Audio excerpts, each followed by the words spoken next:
And we are live, so it should start showing up here on YouTube in just a moment.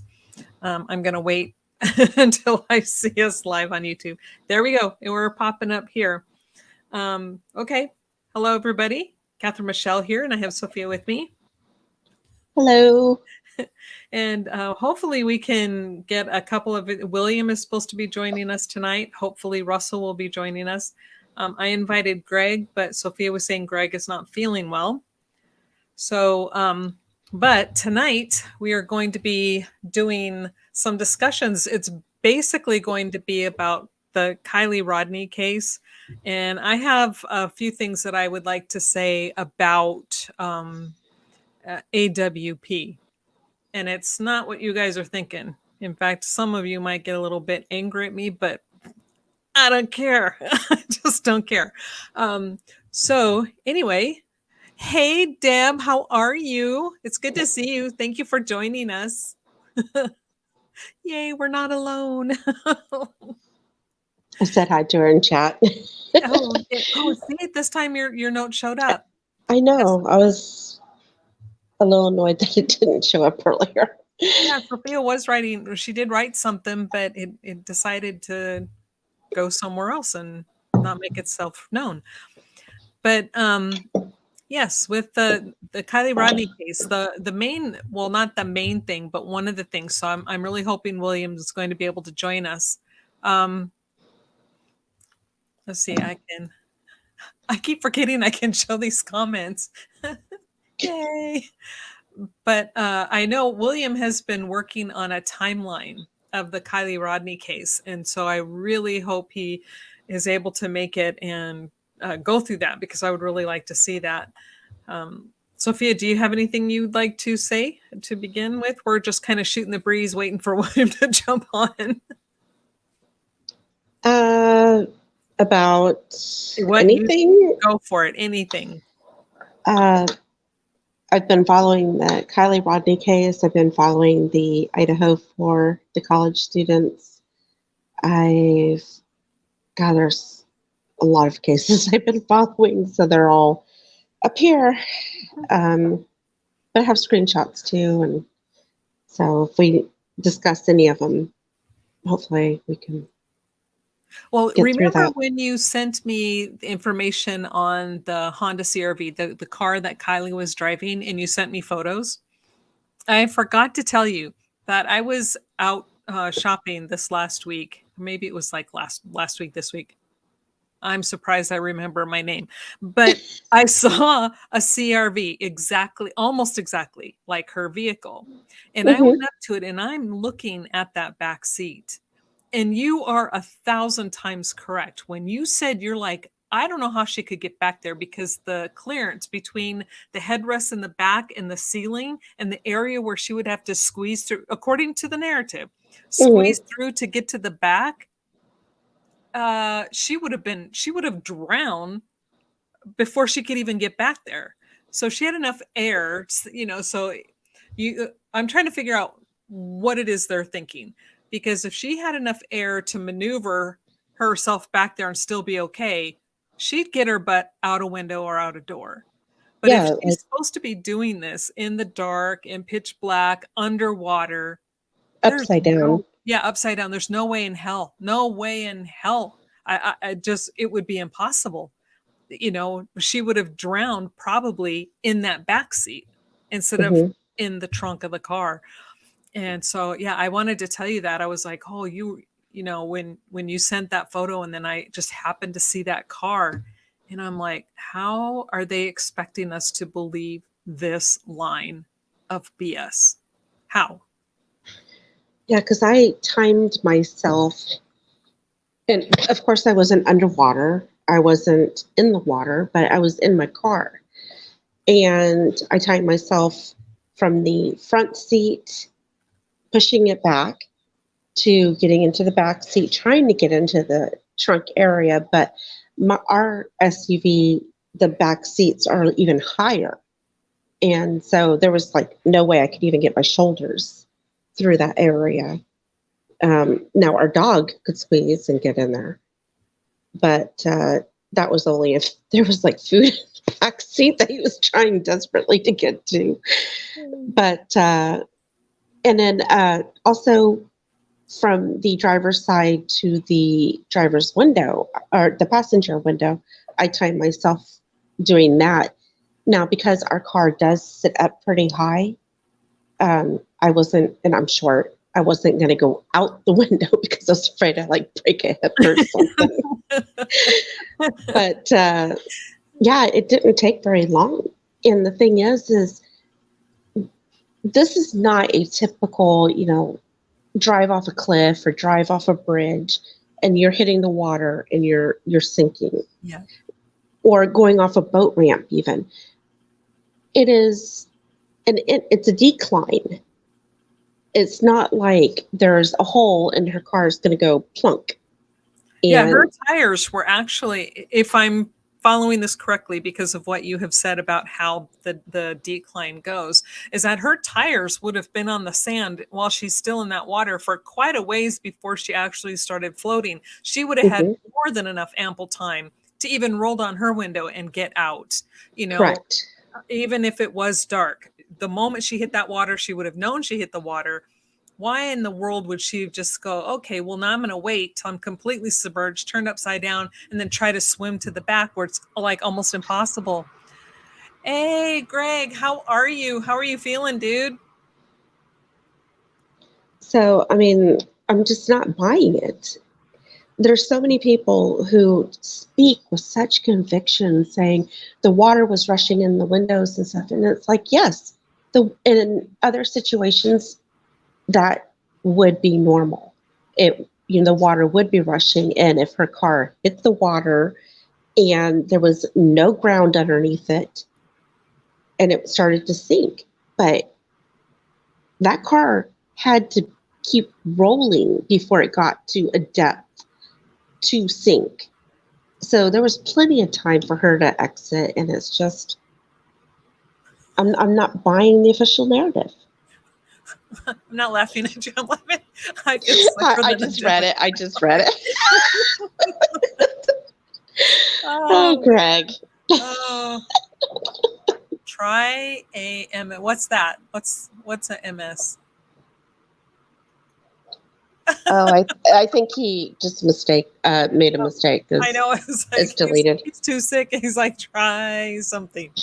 But yeah, and it's like when I saw that back seat, how tiny it was, and especially the space between where the two headrests were, which go almost to the ceiling. Mm-hmm. I'm like, yeah, their story is just not. It doesn't hold water at all. Yeah. That was a typo. Yeah. Okay, we won't try a Ms.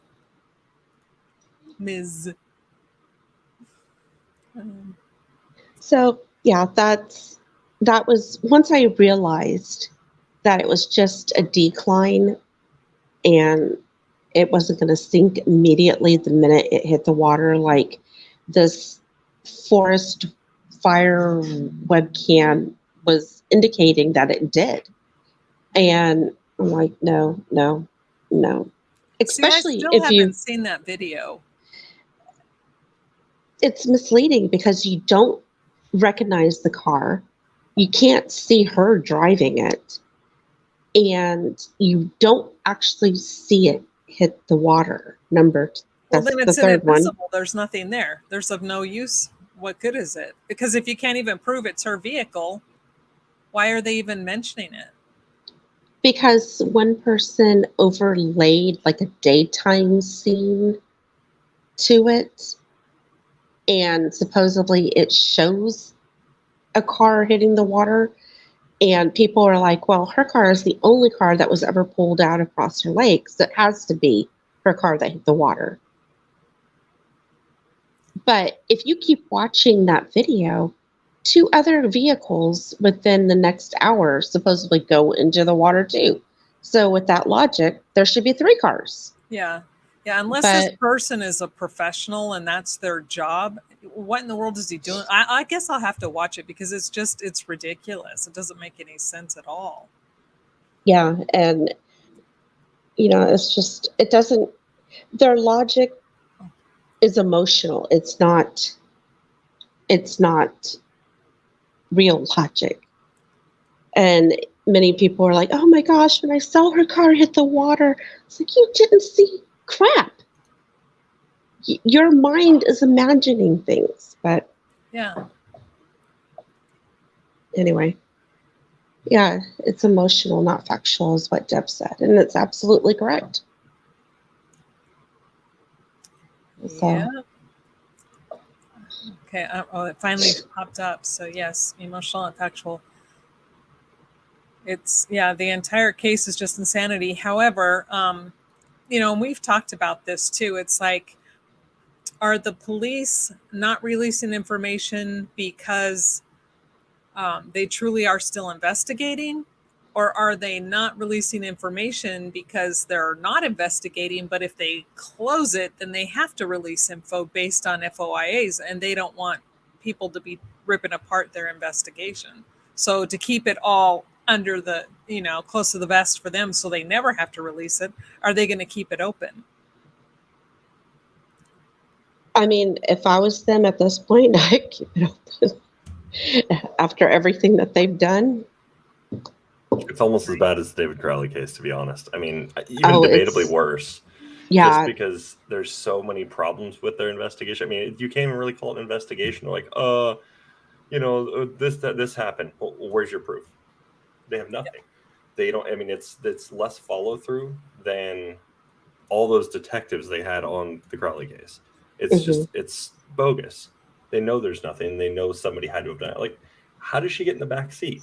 I mean, the very, very back. How does she get back there after she allegedly drives us in there? Which the fire cam video also shows a lot of lag, which is also the other problem. That's why I don't like that video, and I'm still trying to go find the full thing. But it's ridiculous. How does she get back there? Was she that intoxicated? Well, no. You look at the test, and they already basically said no, she wasn't drunk.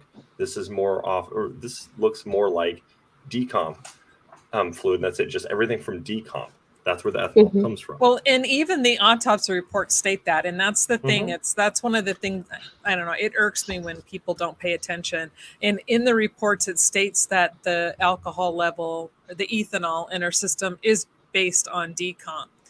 But people just know they have a narrative in their head. They want to stick to it, and they want to be convinced that she was high, she was drunk, she was this, she was that. And, believing all of these people who are just spreading crap, who have proven to be liars time and again. 100%. So instead of looking at the actual evidence, they want to stick to their narrative. Yeah, and the narrative, it just kind of falls apart like on its own. I mean, it's pretty bad. It's, I mean, like I said before, I mean, like all these things, they don't line up. And not to mention, it's like, why do they have to mention two different hoodies? That didn't make any sense either. We got to see what she looked like from the security footage, and so it's like, why are you mentioning two hoodies here? Not to mention, I mean, all the stories of the people that were, claiming things such as like Sammy, for instance. I mean, why lie unless you're involved or who's involved, and then what about the AAA guy or whatever he was, the roadside guy? What about his story here? I mean, he's saying there's another guy there, which matches the ex-boyfriend Jager's perfectly. He perfectly matches his ID. And obviously there was some kind of an issue between Kiely and Jager at that point. He's claiming he was 4 hours away, but it's like, well, where's your alibi, bro? I haven't seen any alibi. He hasn't given any alibi there. They haven't done any, it's the ridiculous. Police. Yeah, the police say that they have his phone or had his phone, but the thing is you don't clear somebody and say that they're not a suspect when this is clearly an accident, supposedly, in their eyes. So why is he the only one who's ever been supposedly, quote unquote, cleared by the police publicly, quote unquote, cleared? Look at it from that point too. Why did they have his phone? That doesn't make any sense unless they suspected him. And even then, I mean, you still have hoops to go and jump through to get that. You're still going to have to go and get your warrant for it. He's not going to, there's no way he'd just give that up willingly.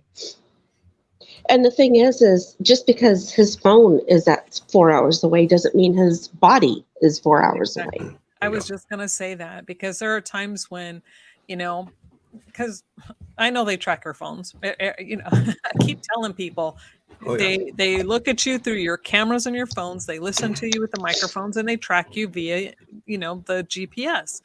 So sometimes I just get a burr up my backside because it just ticks me off. So I will send my little phone on a trip with somebody.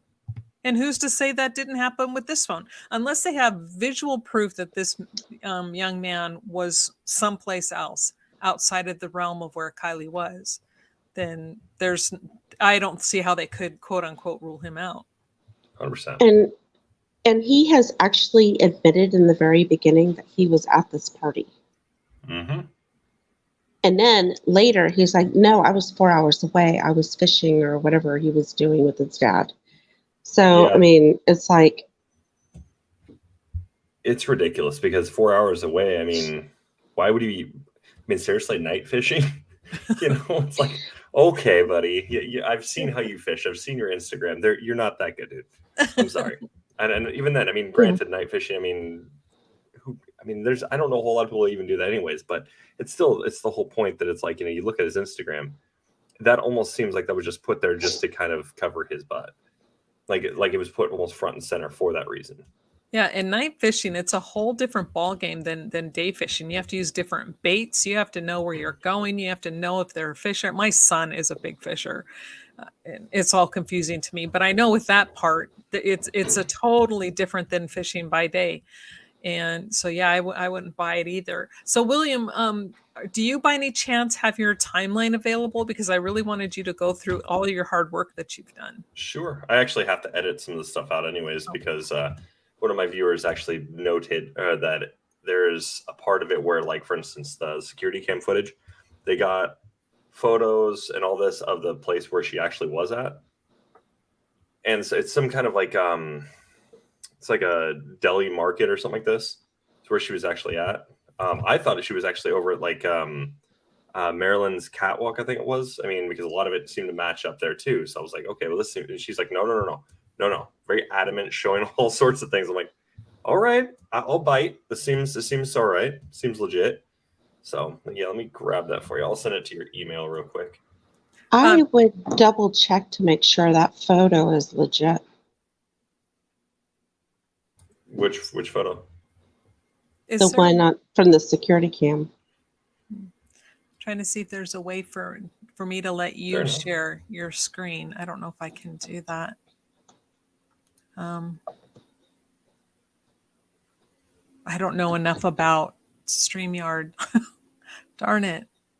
Because it would just be easier for him to share it. Because I don't even know how to share. Oh, wait. Let's see. Screen layout. I don't know how to share things on StreamYard. I haven't done it yet, or have I? God, I'm so tired. I can't even think straight. Oh, my goodness. See, Greg's not here. He's sick. Like, Greg, how do we do this?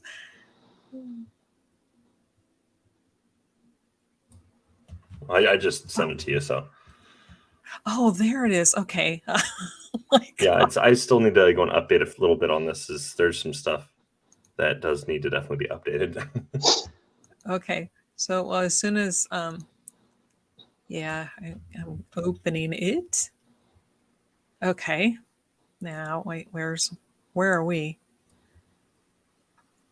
Okay, there we are. Oh my God. Share screen. So here we go. Do you guys see it? Do you see your timeline? No. I put share screen and it just didn't work. See, I should not be allowed. Oh. I have plant roots, people, I swear. It's all good. Oh my God. No, you have no idea. What you just have no idea. Okay, see? There it is. Yay! Let's make this bigger. Okay, so you want to go through this and I'll just scroll? Oh, me? Yes, you. Oh. Do you just want me to read it verbatim, or? You can highlight if you want. Okay. So on August 5th, 2022, at about 6:08 p.m., there was some security footage of Kiely at a department store, allegedly a department store. It could very well be a deli and market too. Both of them seem to match up. And then at 8 p.m., Kiely allegedly attended an end of school year party at Prosser Creek Reservoir. Allegedly, there was 200 to 300 people there. All the photos, I mean, the one I've even posted there from Sammy, doesn't even remotely come close to 200 people even. So I'm not buying there was 200 to 300 people. Yeah. And then at 11:30, Kiely allegedly texted her mother and stated she was planning on leaving the party in 45 minutes, which would have made it 12:15 a.m. on August 6th. On this one, and this is something I think we've talked about before, and I think it's really important that people understand that when she sent that text stating that she was going to be home in 45 minutes, now it would have roughly taken her probably close to 30 to 40 minutes if she had left right away to get home. If she left immediately, because she had to drive, right? She left. How far away did she live from this park? Off the top of my head, I'm not really sure, to be honest. Yeah, I think when I was looking at a map of where she lived versus where the supposed party was taking place, it would have taken her a little bit. So she almost would have to have left within 10 to 15 minutes of sending that text. Well, I mean, even if you look at her age and all this kind of stuff too, plus she also had, I believe, just a learner's permit, if I'm not mistaken. Sophia, she shouldn't have been driving even that late. And I mean, the thing is, I mean, she seemed, I mean, from what I could gather from her, she doesn't seem like she probably did some partying and stuff, I'm sure, but she seemed like, I mean, she was just had her stuff together and she was just trying to go and get everything going. So she seemed like she's pretty responsible. Well, yeah, because this night we know she had done no partying. Right. Her system was completely clear. And this bottom picture here, and this was something that Sophia had pointed out to me before, because when I didn't pay attention, I just saw the photo without seeing the bottom, because, and then the article that I had read, it was assuming that this was the party. These were the party goers. But in fact, this is when they're looking for clues, correct? No, this actually is from April. It's not the summer. Oh, okay. Yeah, that's what I'm saying is when I looked into the party and all this is the only thing I could find about it. And yet this says family is looking for clues, and they're using a different photo. Doesn't surprise me. What the hell? I mean, that just shows, I mean, just the negligence of these quote unquote investigators. Man, no kidding. And my negligence for showing a bad photo, apparently. No, I'm glad you did. This is actually helps because not only is it going to set the record straight that this is not the party, because that's what I assumed until Sophia set me straight, because again, I wasn't really paying attention. I just saw the photo and just took it on assumption, which we should never do anyway, that this was the party. And Sophia's like, no, that's not the party at all. Yeah. So it's good that you showed that. And then here you're showing this right here says that this is the family looking for clues, but Sophia clearly states that this is a photo from April. So it's it just shows negligence to the mainstream media too. Yeah, it's a flat out lie. So then this one's on August 6th. Now this is the part where it starts to get really weird, because like at 12:30 p.m. or 12:30 a.m. That's part of the thing I need to change. Allegedly, friends from the party last saw Kiely around this time. And this also comes down to, I believe, Sammy claimed she also received a text, I believe, around this time, which we know is false as well. And then at 12:33 a.m., Kiely's phone pinged near the campground, followed by her phone turning off shortly after. Once again, I would love to see the cell phone records, to be honest. I'm not buying that either. Allegedly, her last phone call was to a family member. As to who, I don't know. I haven't found anything about who this family member is. And they claimed that nothing seemed wrong with her, and her parents reported her missing later that day. I mean, I understand that part, but why didn't they, she wasn't home at, 12:45 or whatever she's supposed to be at, 12:15 or something like this. Why didn't they report her sooner? I think her mom said she went to bed. Yeah, she went to bed after she received the text. But she shouldn't have been driving. No, she shouldn't have been driving in the first place without a licensed adult, because she only had her learner's permit. Well, I mean, we could, based on the AAA guy, we had an adult in the car with her. No, Allegedly. Jagger's not 21. Oh, that's He true. needed to be 21. Is that what California law is? Yes. She also shouldn't have been out driving past 10:30 either. Even if if she did have a license, which she did not, she had a learner's permit. But there's a California law saying that anybody under 18 cannot be driving past 10:30. It is against the curfew. So, I mean, somebody should have been held responsible in this case, and nobody's been, yeah. Well, I mean, just the fact is, I mean, why would her mom not stay up waiting for her? And why wasn't she demanding she come home earlier? You know, she's, that's still a young girl here, 16 years old. Why the hell would anybody be like, hey, yeah, no, 12:15, totally cool. No problem. Yeah, I'm just going to go to bed. Why wouldn't you at least wait up for your kid? Make sure they're in the home safe and sound. That does, I mean, I know I wouldn't do that. That's just negligent parenting right there. Yeah. My kids never were out super late when they were growing up. That just never happened. But when I was growing up, my parents were always awake when I came home. And so. Yeah. And I want to, right here on this timeline, and this is the thing, you would think the police, this would be sending, this should have sent tons of bells going off inside their head. Now we have a friend saying they saw Kiely at 12:30, and then at 12:33, her phone pings close near the campground and then turns off. So within a 2 to 3 minute time frame, that's it for her phone, and they think nothing of it. They don't think that's suspicious. Well, even her family 360, that's completely gone too. There's nothing. Whereas if there's no information. So, I mean, even if her phone turned off, there should have been some type of information, some type of GPS. Right. But there's nothing. It's like it just disappeared. Yeah, and you can do that if you remove the SIM card. So, I mean, this should be that's what I'm saying. The police should be looking at this right away thinking, okay, this is now leaning more toward suspicious right here. This is not someone who's getting in their vehicle and getting ready to leave. A girl that age is not going to shut off her phone and take out her SIM card in her vehicle on her drive home. Yeah. Makes no sense.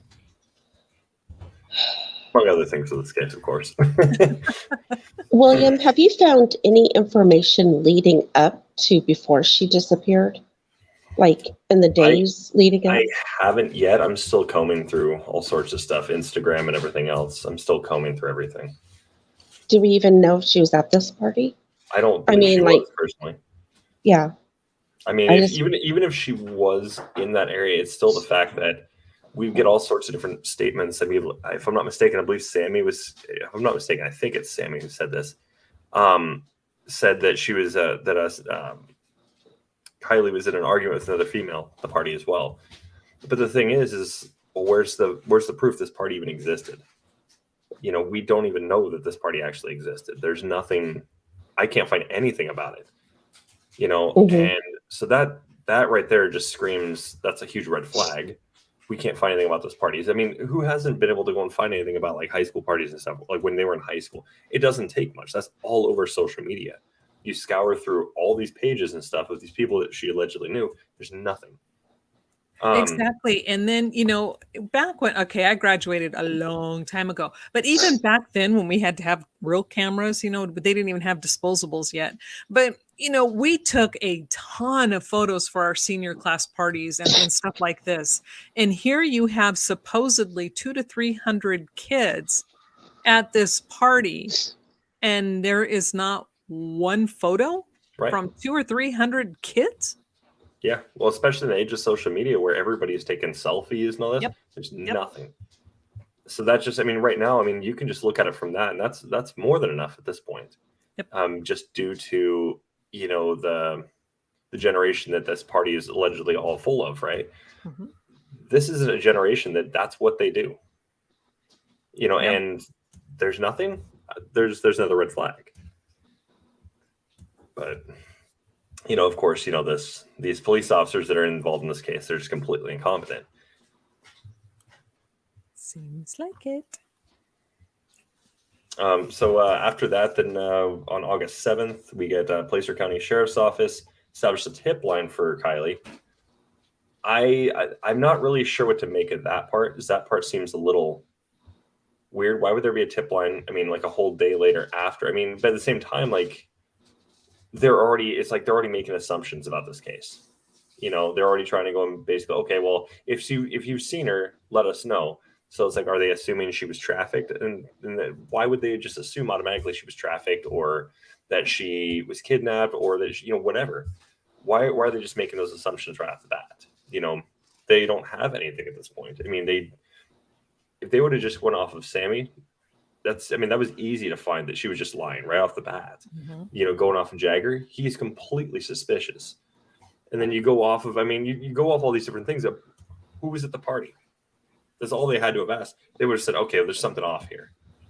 And of course, you got the FBI joining the search along with the helicopter and ground crew search teams that same day as well. I mean, I get why the FBI is involved to some degree. I mean, even though they should be disbanded, they're useless. But I thought it was a little fast for them to go and get involved as well. Look at Gabby Petito. Look how long it took for the FBI to get involved with that, and that was her crossing state lines. So that made sense why the FBI was going to be involved, but it took them a while to get involved. Mm-hmm. So why were they so quick to go and hop on this one? That's my question. And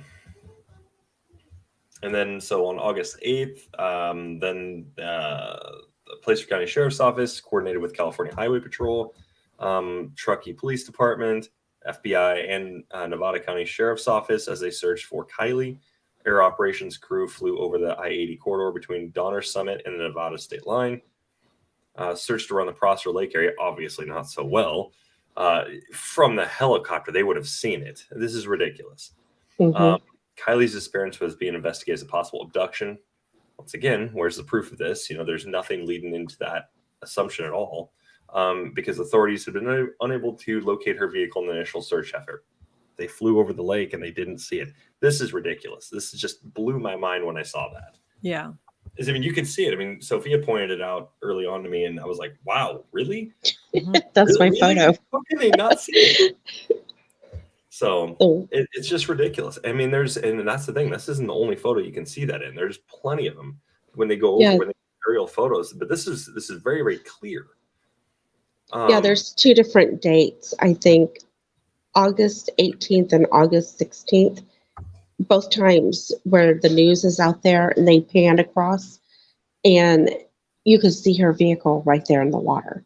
In fact, there's a boat just within not even yards, it's like inches away from her vehicle, and it's comical. It's like, they totally didn't see it. Totally.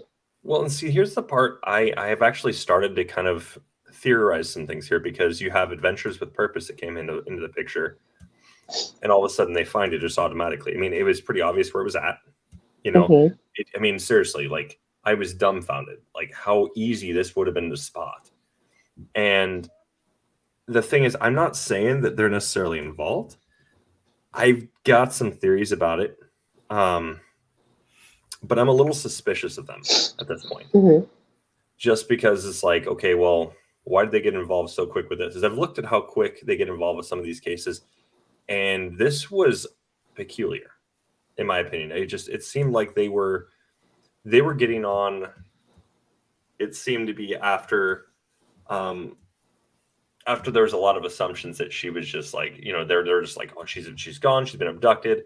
But I've got a sneaking suspicion something's off about this. I think there's money involved. Mm-hmm. Not to mention, you also look at the the GoFundMe or whatever it was, and that never really went. I don't even think it went to them, if I'm not mistaken. So I had some serious issues with this, because they found her way too quick as well. It was just like, wow, for somebody that, obviously she's right there, but you'd figure they would have combed the area first, and they didn't. They would have been able to see it right there. And like I said, it just seems off, and I'm a little suspicious of him at this point. But yeah, right there in that photo, it's just ridiculous. Okay, are you ready for the next day, or you want to go more on this one? Oh no, we're good. We're good. Okay. So on August 10th, according to the release from the PCSO, the search has now swelled to 265 personnel from the CHP, FBI, Department of Homeland Security, the Truckee Police Department, and sheriff's offices from several counties. 5 days after Kiely's disappearance, they claimed it. I mean, okay. Authorities have received 300 tips. Okay, well, what were these exactly? And I'd like to see that because seems a little fishy there. 300, I don't think so.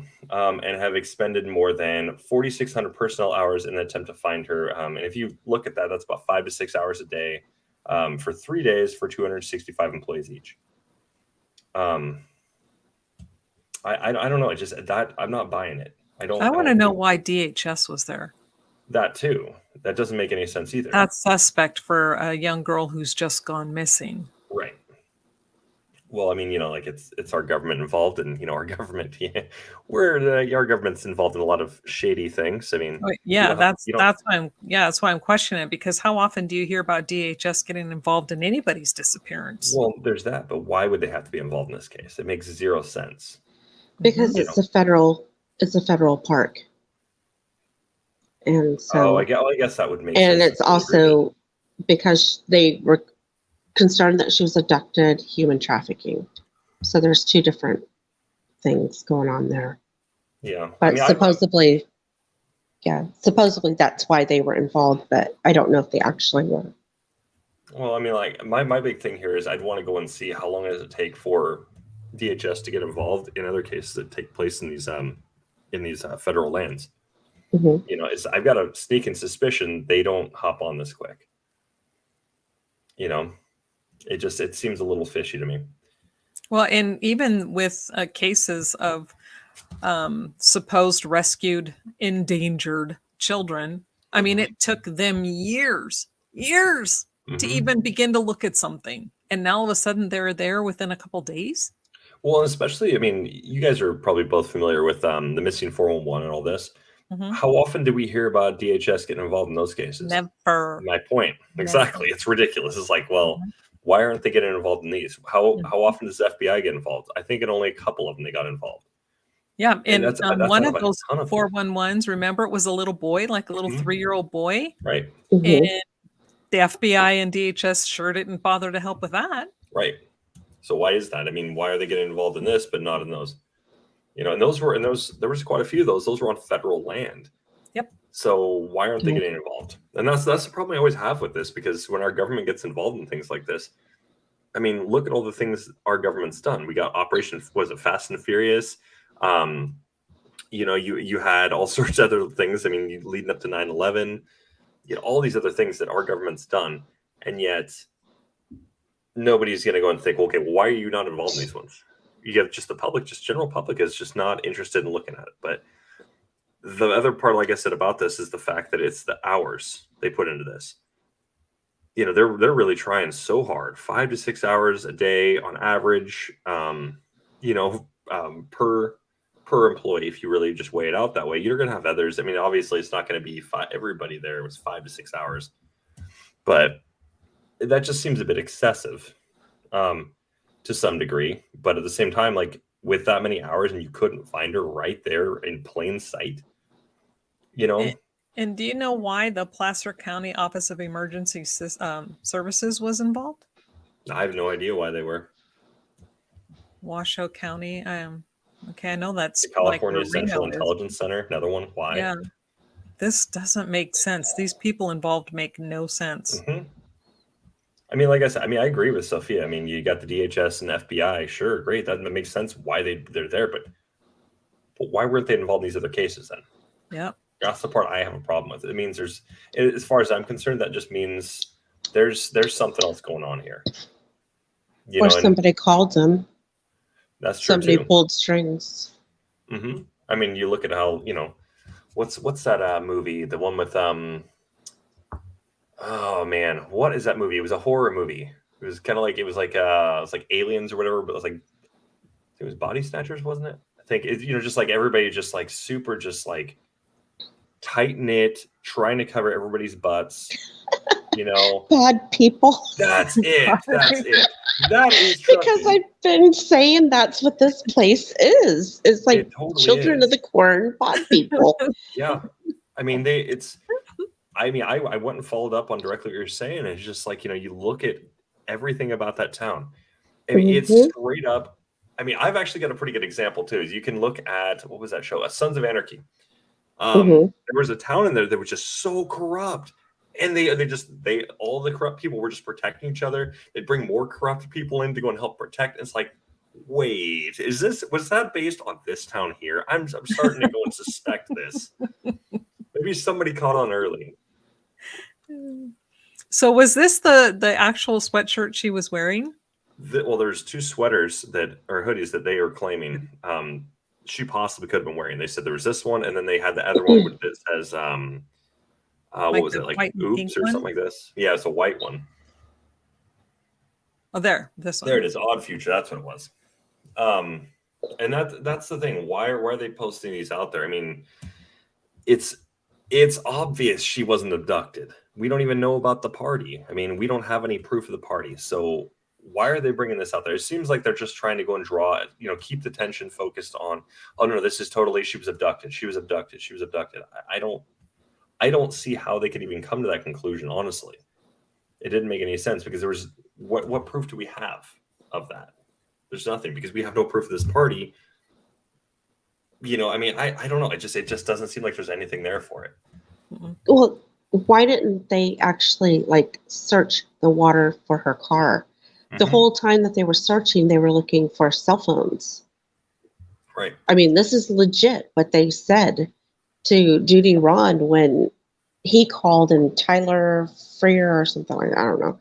It was a different show where they actually called the Alameda search team, and they were told that they could only go 25 yards off the shore, and they had an actual person who was measuring how far they could go off the shore and what they were looking for. And they were looking for a cell phone. They weren't looking for her car or anything. And it's like, don't you think that you would search the largest body of water to where she supposedly disappeared to find her? Why didn't they even think of just using like the resources that the public's got too? They've got fire cams. Why didn't they go look at the fire cams? I mean, but the thing is, I mean, they didn't use any of these things. That's my point, is they didn't use any of these things, and they would have had a more clear picture. They would have been able to see these things. I'm not saying that fire cam is 100% there because that doesn't necessarily prove anything. Well, they had drones in the air. They had hot air balloons in the air and stuff like that, and they supposedly didn't see her. But you could clearly see the car on two different news reports on 2 different days in the water. Right. So it's like, okay, people are purposely ignoring the elephant in the water right now at this point because it's right there. Right. I've had so many people tell me that it's a diver in the water, and I'm like, no, you can see tires. When you expand it, you can see tires. Absolutely. But I'm not even going to argue with these people because they're choosing to ignore what's right there in their face. 100%. Well, another thing too is the whole totally lost my train of thought. Holy crap. They not only was that ignored, but it's the fact that why would they only search 25 feet off the shore? And even then, you look at the shore, are they measuring from where the water's at, or are they measuring where the shore is supposed to be at? Because that was the other thing, is I brought up a whole depth map. I don't know if you guys saw that video or not, but I brought up the depth map here, and you can clearly see that obviously the drought is occurring there, and the water is receded quite a bit. And you can see directly, you can see the angle of the slope right there where the car was going down. Even looking at that would have taken some time for that car to also go down that far. Which is exactly what Sophia's been saying all along. It would have taken some time, plus on top of that, getting to the point where it is going to be able to flip over. And even then, not all cars flip either. I mean, I started looking around. There's plenty of cases where cars don't flip, even though they've got the full tires and everything. So that's also another little interesting part. Plus, on top of that, then you've also got the water contents. So I'm not saying I haven't heard many people talking about that one yet. The actual contents of the water. What's the salt content in there? Yeah. Is that can affect decomp too? And then you've also got, okay, well, are they adding it's a freshwater lake, so there probably wouldn't, there'd be very minimal salt. And that's the part I was shocked at. It's from what I recall, I'd have to go and find the stuff again, but from what I recall, it was actually a little higher than normal, what it should be. But it's still considered freshwater, so Right. it will have a little, but not enough to make an impact on how something will float. Right. But it will affect the body, and that's the whole part I got with that is, okay, so what exactly is in the water, and that's going to go and affect how quickly she's decomping anyways. So things like salt and all this, I mean, that could potentially dry the body out a little bit more. It can suck the moisture out a little bit. Of course, it's water, so it's not going to make too big of a difference. But it's also going to affect how the bacteria reacts in the body. And then you've also got the other, like, what kind of algae is there. You've got all sorts of other things. Then you got the wildlife. Well, it would affect us to a degree if she inhaled water, but she had no water in her body at all from the outside. From her outside environment, her inside had not been exposed. Which we will talk about that in a minute. But yeah. Well, there's the other part that, I mean, we got not a very detailed description of the body, like the condition. We don't know. Did she have any scrapes? Did she have any cuts on her? Yeah. No contusions. So, and that's what I'm saying. Like, we didn't really get anything there. And it was left minimal on purpose, I feel, because, I mean, especially how quickly they cremated the body right after. That screams suspicious. Why was the family all for, let's go get the body cremated and let's just do this now? This is still an investigation. Why are they going and doing that so quickly? Yeah, and there's more about that actually, since I just saw that my brother, hopefully he's still here. So once we get through this, I want him to bring up something too that it deals directly with the water, the body and the water aspect. Fair enough. Do you want me to keep going? Or yes, okay. Please. So on August 13th, the PCSO said they only have information on Kiely's last known location before she went missing. The detectives from local, state, and federal agencies continue to follow leads and conduct interviews to try and find Kiely and her car. Why didn't they just go and interview people from this alleged party? That should have been just the first thing they did. Mm-hmm. And all we're hearing from is Sammy, Jagger, whatever his name is, and the family members and a couple, and like one or two other friends, and it's just like, well, okay, but why didn't you interview the friends, these alleged friends at this party? They would have been like a good source of information here, unless the party never happened. So, August 14th, authorities uncovered a video that shows Kiely wearing a white sweatshirt with pink lettering reading "Odd Future." They released a photo of a similar sweatshirt. That photo or that video was actually taken a bit before that party. So that wasn't even that. It wasn't even on the 6th or the 5th or anything. So I didn't see how that was really relevant, why the police would even do that. It almost seems like they're trying to go and shift the view at that point. And then August 15th, Adventures with Purpose posted on Facebook saying they were heading to California to help with the search for Kiely. Brown said, through 10 days of searching, 3 to 4 hours of searching for each of the 265 personnel over 10 days. That's 9 days. The search has actually been going on, though. Authorities had dedicated about 9,000 hours of search time. Once again, I don't buy it. Nope. I think they're just literally making numbers up here. Oh yeah, well now we're searching even more, but really, are you? Then August, excuse me, August 18th, as part of the investigation into Kiely's disappearance. This part I found really, really interesting. It's like they're trying to pin the blame. TPD and the PCSO did sex offender sweeps in the Truckee and North Tahoe area. That just screams they're trying to go and literally pin this on a group of people, regardless of those people being bad or not. I mean, they totally are. It's still, they're going to go and try and pin this, is what it looks like. That's all that screamed to me. Is why would you look at sex offenders? I mean, at this point, there was nothing screaming anything like this. There was nothing screaming. That does tend to be like the standard way of doing it, especially if a person of someone who could be hurt. That's just what they do. They automatically make sure and follow up to make sure that all of the SOs in the area have been accounted for. Are they keeping in touch with their POs and stuff like that? That truly is just standard, and that happens everywhere. But it's the timing. That's the problem I have. Is Well, I they figured should it should have been right sooner. away. Right.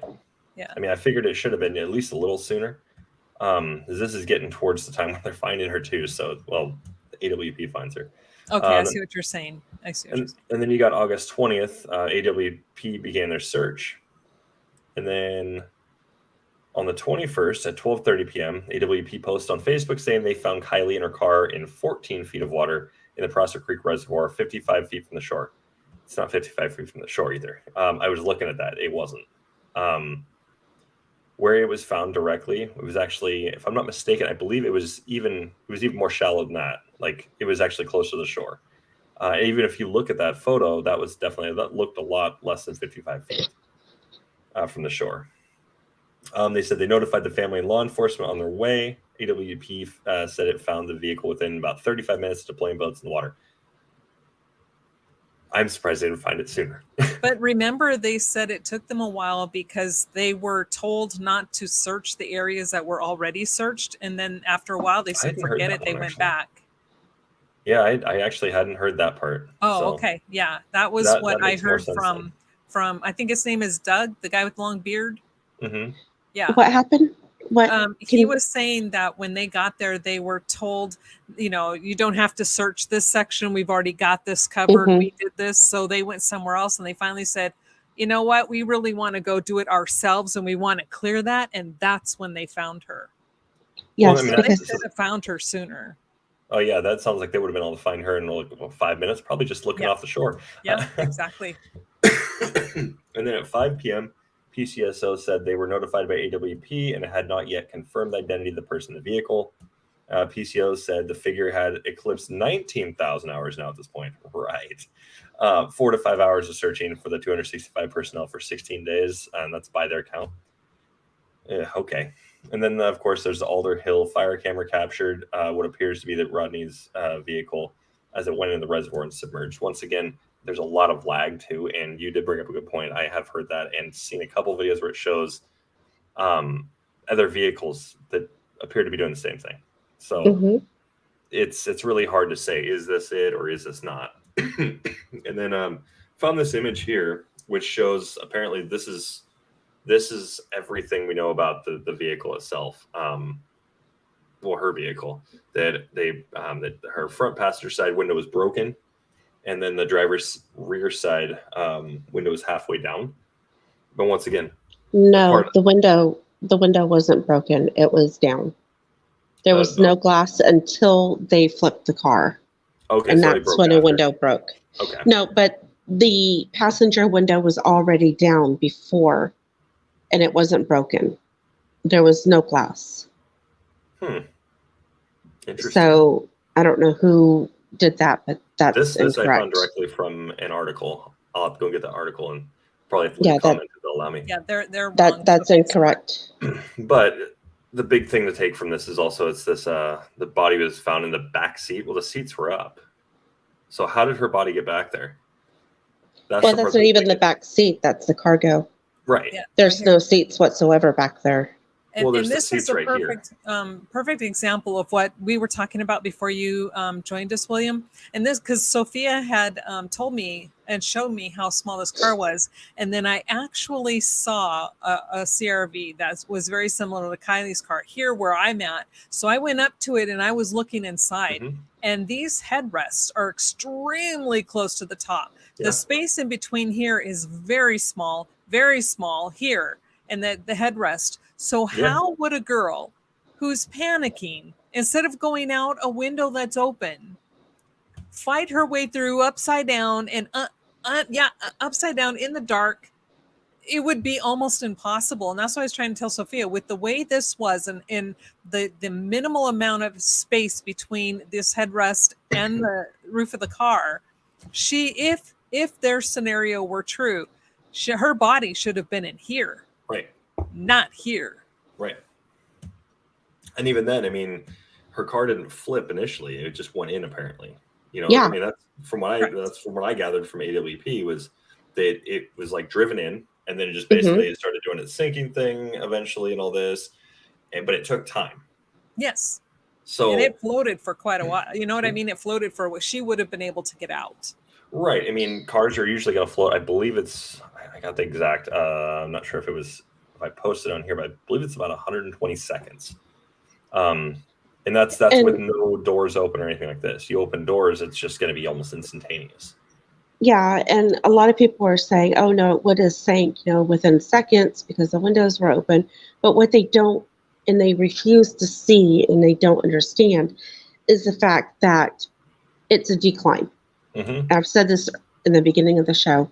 That car's wheels, while it was in the water, was touching for quite a while before it got deep enough to sink and then turtle. I mean, it was still going when it started to float. And then it floated out even further to where it could be underneath supposedly 14 feet of water. Well, yeah, even then it's the back wheels. It would have sank down a little bit more first anyways. That would have still been touching. So we're looking at this car it's going to start sinking in the front, but it's already like sunk in the back a bit.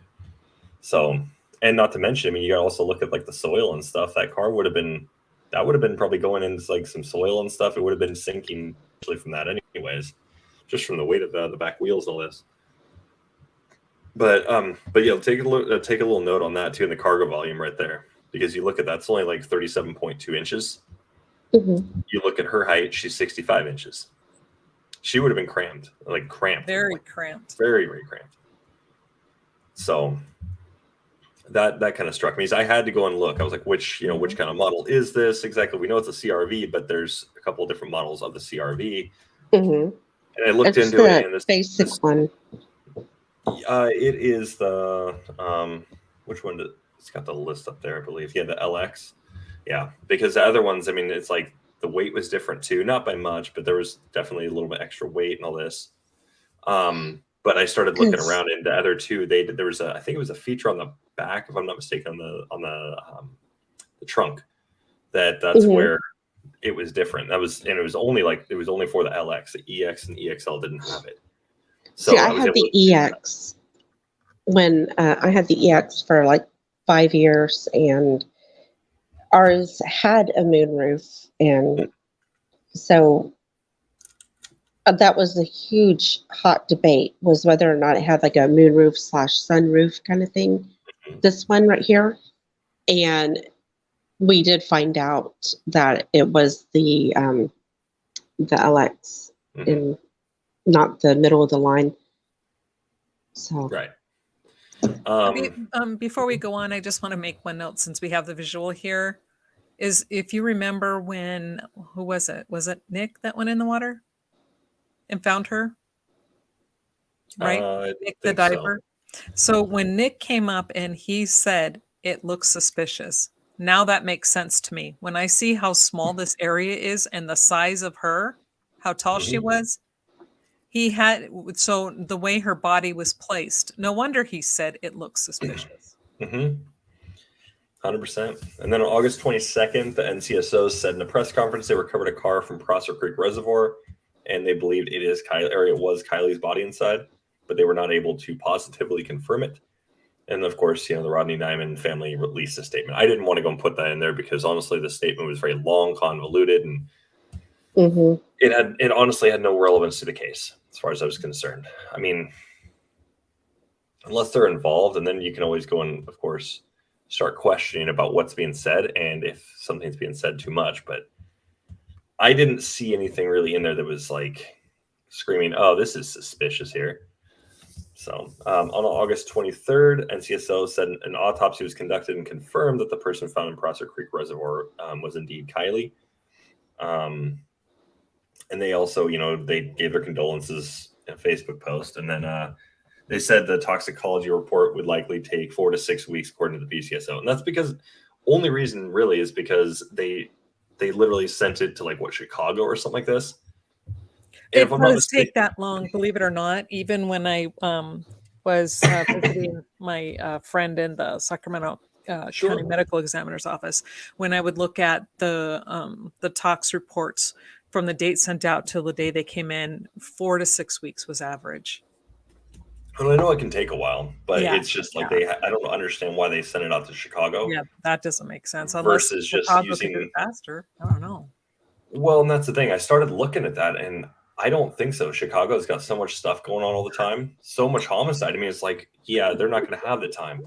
They've got all these other cases they're going to have to work, and you're going to have better luck just sending it to, I think it's LA or wherever else. You have it would be faster anyways to get there, if you stay in state. And they don't have nearly as many homicides as Chicago does. I don't think it was Chicago. I think I was wrong when I stated that in the initial time. I think it was actually like Georgia or something. I need to see the actual name of the company that did it. I could have sworn I thought it was Chicago as well. So, what was the toxicology? Or what was the? I don't know. I'm gonna pull up the report and see. But they didn't have DNA. They didn't have fingerprints. They didn't do dental. They had an officer who supposedly ID'd her. The parents never ID'd her. Do we even know that it was her? Right. And the reason why I bring this up is because even the placement of her tattoo is incorrect in this. This thing. While you're looking that up, Greg, I want to address your comment. Any chance she was conscious while in the car? Her autopsy is not indicating she was conscious. If she was conscious and panicking, she would have been swallowing some of that water in the panic of trying to get out. And there's no fluid or water in her lungs or in her stomach. Pennsylvania. Horsham, Pennsylvania is what it says on here. Okay. Yeah. Thank you. Yeah. So it's one of those things that it's like, well, I mean, I don't think she was conscious. I think, honestly, something had happened. And there's lots of things you could do to knock somebody out, honestly. And, still, like, for instance, there's like, I was starting to look at like chloroform, and there's other, I'm trying to remember what it was, but there's like other gases and things like this. It'll get out of your body real quick. You can metabolize it, and there's other ways it can go and get expelled from the body real quick. So if she was knocked out prior within hours, there's quite a few you can of choices you'd have if you were trying to knock somebody out. Well, and especially if she was rendered unconscious the day before, because didn't she go spend the night with a friend? So what if something happened? What if, because it's I shouldn't say very common, but it happens quite often where especially young girls are, lured out, and then the group kills them. And so if they rendered her unconscious the day before and say she succumbed to whatever happened after, then what you're saying is if she was unconscious for I don't know, for 5 or 6 hours, then that would have been enough time for it to dissipate. Right. Okay. It's chloroform. I mean, that leaves the body pretty quick. And if I'm not mistaken, they didn't do any testing on the part where it would actually go. I'm trying to remember which body part it was, but there's one organ that's where it will go. And it will go, I mean, it clears the rest of the body pretty quick, but it goes to this specific organ for whatever reason. And that's where you'd be able to see if she was under the effects of chloroform. But also, we don't know what other symptoms, was she exhibiting if it was chloroform? Was she exhibiting nausea or any of these other symptoms that come with that? And we don't know. There was we don't even know if there was any rationing because, they didn't tell us. We didn't get any detailed description on the body itself, really. Well, and what they did describe, she was fine. There were no marks. They didn't, nothing. Right. And then, it goes right back to the same thing. Well, even if she was conscious, how the hell did she get in the very back? Exactly. It doesn't make any sense. Mm-hmm. Not at all. And especially, I'm telling you, when I saw that CRV up close and personal, and thank goodness the owner didn't come out and catch me. I'm like looking in their car going, I mean, there's like this much room between the headrest and the ceiling. Yeah. And then maybe this much room between. It wasn't a lot. And I'm like going, how would somebody who's panicking who's a tall girl like that, but especially panicking in an upside down vehicle, because this is the scenario they're trying to give us. How is she going to maneuver to get back there? It just doesn't make sense. Right. Now, Russell, are you back online? I saw that he's trying to switch to his laptop. Oh, okay, she was put there. That's how she got there. 100%. Russell, are you going to be able to jump on for just a few minutes? I sent you the link because I would really like you to do that comparison we talked about. Remember with, was it Locard or Spilsbury? And in the case, Spilsbury, in the case that they were working. But anyway, if he can jump on, hopefully he can, because it's really interesting, and I think it really will answer. Well, not answer, but it definitely feeds to this case. And yeah, it just, what gets me, and especially I remember when Sophia sent me the autopsy. She's like, read the autopsy, and I'm like reading it, and there's no sign of drowning at all. None. And I know that there are specialists that talk about the laryngeal spasms. Yes, that can happen. However, there's always a however. You have to keep in mind the water was not. Now, it can slam shut if you have a tremendous difference in temperature. Like if that water is super cold and you get dunked in, and you go, and then you're not breathing, and if you're trying to breathe, it won't open. You'll drown, and you'll quote unquote drown, but you'll die and go underwater. No water gets in your lungs. But this water was like 70 degrees. That's not that cold. Not especially for California and people who are used to that kind of water. Yes, it would be chilly, but not enough to make her go, and cause that laryngeal spasm. So she would have probably had to have been fighting, gasping. She would have swallowed something. There's nothing. Right. Nothing. So, he says I deleted it while I had just. Okay, I'll send it to you again real quick. Well, the other thing to also consider too is the fact that, oh crap, what was it? I totally lost it again. I'm sorry. Oh, it's all good. It's her weight. She was severely underweight based on what they're showing there. I don't think she was. I mean, she looks pretty healthy. And I started looking around, what is the average, for females that are 5'5", what's the average weight? And it was like 110 to like 145 or something like this. And she's at 103. I don't know. I'm not buying it. I think that, she probably lost some weight, of course. Obviously they said that even already in the report, they said that through decomp that there was, the ethanol count that had to have been basically just from the decomp. So at least that's what they're assuming. So it was. So, your weight's going to get cut a little bit. Not that much, though. But not that much. And when you're looking at those photos, especially the one that you had posted of her walking through that store, she didn't look like she was that anorexic. She looks like she's a healthy, typical young lady. Right. 103 would make her anorexic looking at 5'5". A lot of those weights, when they say, "Oh, here's the average," they're generally wrong. I don't think that's the average. And if it is, well, there's a severe problem in those areas where they're saying that's the average. National average, no. But it's even like, I've looked at it from perspective, like 225 pounds. That's where I'm supposed to be at. I'm almost 6'5", and I've seen myself at that. I look anorexic. I look thin. Well, and I'm 5'4". And I have been, my lowest weight was 75. But before I reached middle age, my average weight was 100 pounds. And I looked like a very skinny string bean pole. It was bones. It was like skin and bones. And she's 5'5" and 103. That's exactly all she'd be. But she looks very healthy in that photo supposedly taken the day before. Right. Okay, Russell, your camera's kind of frozen. Hopefully you can get it unfrozen.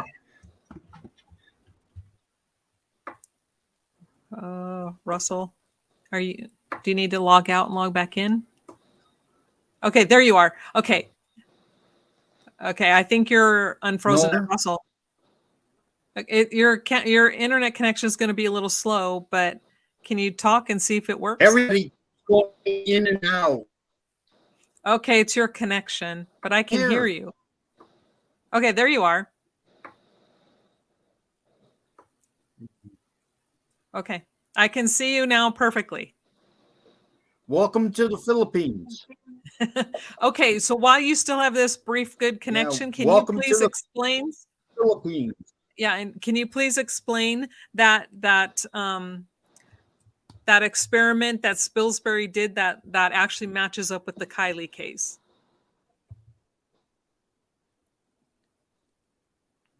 Yeah. Well, first I have two thoughts here.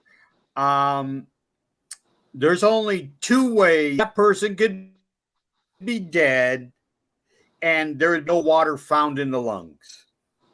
Only two.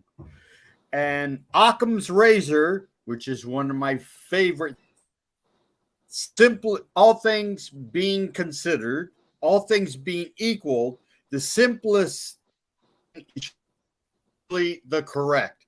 So what you have is you have a lady who was already dead when she was put into the back seat, and it was made to look like, I mean, I'm sorry, whoever did it was amateur at best. If they would have put her in the front seat, they would have strapped her in, seatbelt and stuff like that, then you know it's more plausible. But still, the fact that there is no water in her lungs is a telltale sign that there was no breathing. So she was already dead. So the other one,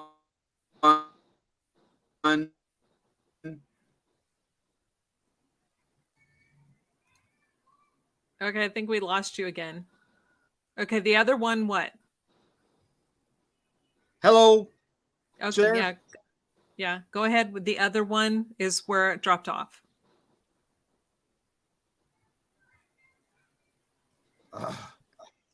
Okay, go ahead. Yeah. Okay. The other one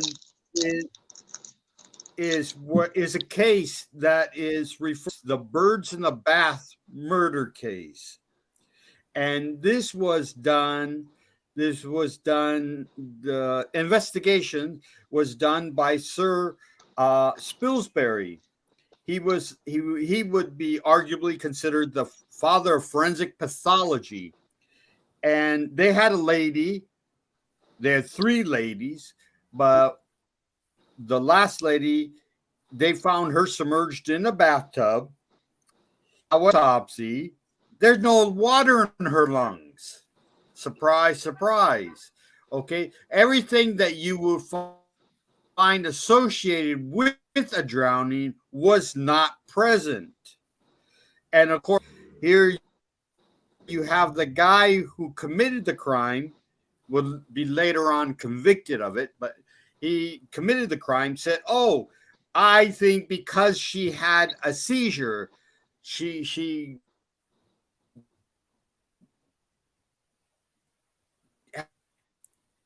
had a. Okay, you're really breaking up now. But basically, he said she had a seizure and she drowned. This keeps going in and out of me. I'll be happy. Yes, you are going in and out a lot. Please.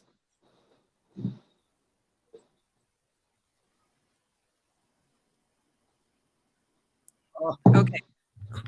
So basically, I don't like the Philippines. Okay, I know, but let's be frustrated after we get the story out. Oh, come on. Calm down, breathe. Okay, so what we got is Sir Spilsbury did an autopsy. Tried to recreate the city. Okay, wait. Stop for just a second, okay? Come okay, on.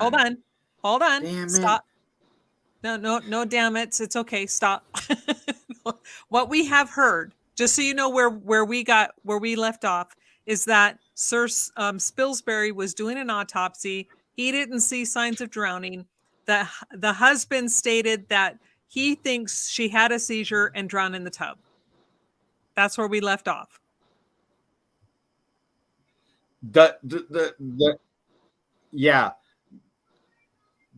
the perpetrator, he said that that's what he believed. That was the because statement. But what they finally figured out is every way, there's no possible way. The bathtub's too small. The woman's stereo, just there's no way she could have died due to a seizure. And finally, one investigator had like an epiphany, and he decided to grab her ankles. And when he grabbed her ankles, he jerked her up. And that caused her to pass out, and therefore she died, and there was no water in her lungs. Yeah. The shock of the movement. The two scenarios. Either this young lady was being tortured. No, bottom line is she was dead before she hit the water. Okay, I'm sorry. There's no way that she could have died while she was in the water. No, there is no way. No way. She was being, and something went wrong, and then they put her in the car. She was being watered, something that caused her to die around water. And it was stopping before she died. And then they put her in the car, or they suffocated her, and then put the car into the river. Yeah.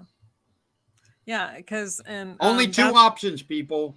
Right. And what's so important is with Kiely's autopsy, not only were her lungs dry, with drowning victims, you have wet lungs. They're very heavy. They're saturated with the water that they breathe in. But her lungs weigh less than what they should weigh on a normal female her age. So we have no water in her stomach, no water in her lungs. Her lungs are completely dry, and the lungs don't even weigh what they should weigh.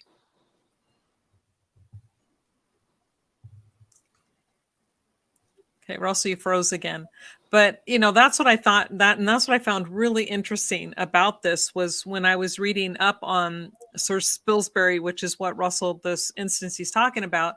So you have this gentleman who's married 3 wives, and he's, killed, he's married more than 3, but he's killed 3 wives. 2 he got away with saying, oh, they must have had a seizure or whatever. He explained away their death, and it worked until this one came along. And then for some reason, Sir Spilsbury's looking at this, and he's doing the autopsy, and he's like going, wait a second. The autopsy findings are not meshing up with what I would expect to see in a drowning victim. And thank goodness he couldn't be bought. It seems like everybody can be bought these days. And so with that, he questioned it, and then he went and they did a lot of, experiments, and they proved that she was killed and that she didn't die by drowning. But yet with Kiely, with people like Kiely and people like David, we don't even get that. We have too many people who are bought off or are too afraid to actually investigate and stand up for the truth.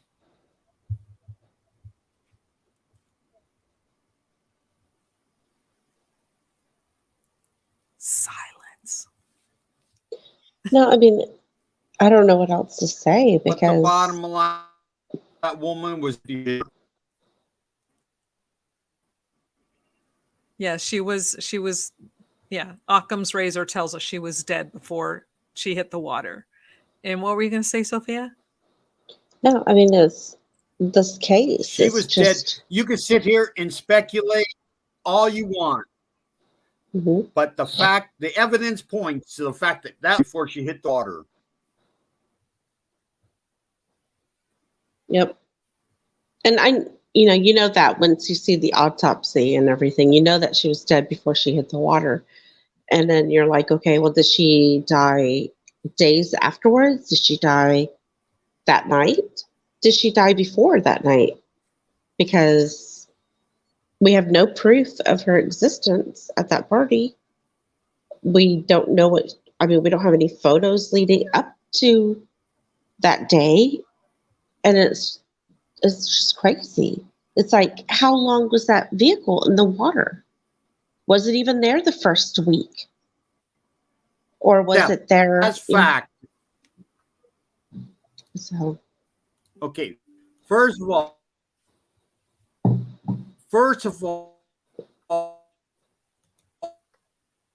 you cannot accept as fact that all the events trying to be covered up on a manufacture events. mm-hmm. They're going to create a narrative. They're going to Mm-hmm. create a story.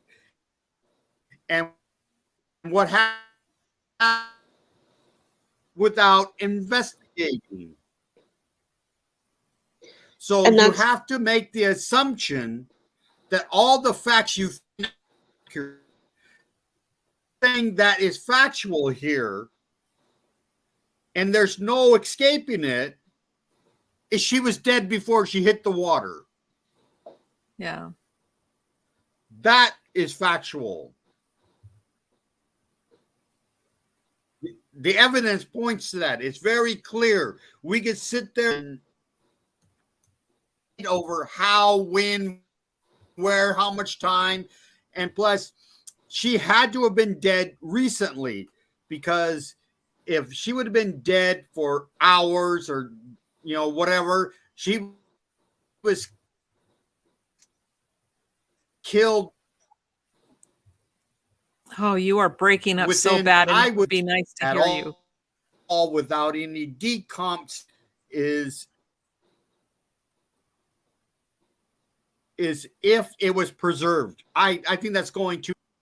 So she was killed within 24 to 48 hours before that car was put in the water. Okay. Unfortunately, you broke up. Now, are you saying that she had to, the science would say that she would have had to have died closer to being put in the water, because if she had been dead longer, decomp would have kept her from sinking? What were you saying? I didn't hear you.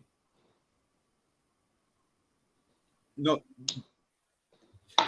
She had to have been dead hours.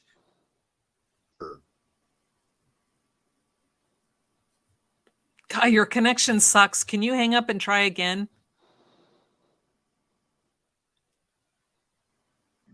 Observe the body.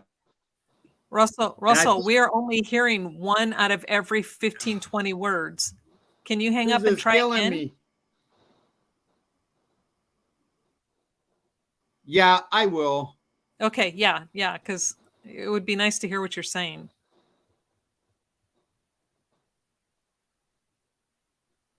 Okay.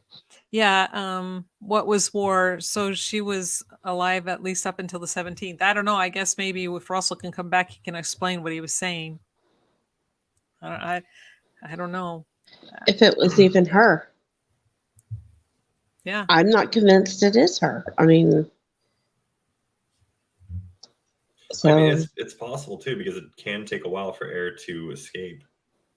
After, she's already dead, and then, they somehow are able to go and keep it so the air doesn't leave her body. Then it's possible she could have been dead for a bit, or, she could have been killed. Obviously we'd have to look at the decomp, and then we'd have to figure that part out too. Does your height shrink? Do your bones shrink? Mm-mm. Like a good couple inches? No. So she's shorter. Tattoos in the wrong spot. I mean, and that's true too. The question is, if it isn't her, then where is she? Trafficked? That's possible, for sure. Especially with Truckee, and how close they are to Reno and all this. It's definitely possible. It's just an alternative thought, but I don't believe that was her in autopsy. So. Can you? Okay, what if she was ambushed from the perps, slipped through their fingers, they lost track of her, prior knowledge of her perps' crimes against her? I don't know. I guess right now anything could be possible if you guys' theory is correct or your idea is correct. And, it's the cover-ups and the changing of the stories and the gaslighting from this town is so crazy. It's like the initial story is nothing what it is now. And it has changed numerous times. And it's like, who do you believe? You don't, you can't believe anybody. And so I don't know. Do you want to give it another try, Russell? See if you can get your sentence out. Yeah. I'd like to listen to you guys because it's very comical. I'm sorry I was laughing, but you're like in the car and in the cop. I was like, okay, this is funny. Okay, the bottom line is we can sit and we could discuss, debate, whatever over what could not have happened. The evidence points to one almost irrefutable fact. She was dead before she hit the water. I'm sorry, just nothing else explains. Oops. I was about to say. Come on, I forgot I mute myself. But basically, whether or not it was Kiely, whoever that body is, they were dead before they were in the water. Yes. And they were put into the back seat by mistake, more likely. They did it too rushed, too fast, trying to cover something up. No one thought about, how this. See, it's the how. The how will screw you up. If you just think about what people are going to say, well, why did you die? Then you could put her anywhere. But the how is going to screw you up if you do not plan. Exactly. And when you apply the how with their narrative, the how doesn't fit. It just, because the how, it just doesn't. If she would have been put in the front seat, she would have put her seatbelt on. You're going to have a harder time. It would have been more plausible. But the fact they stuffed her in the back seat, there's no. Well, that's the thing too. It's like it brings up the and if the window was actually down.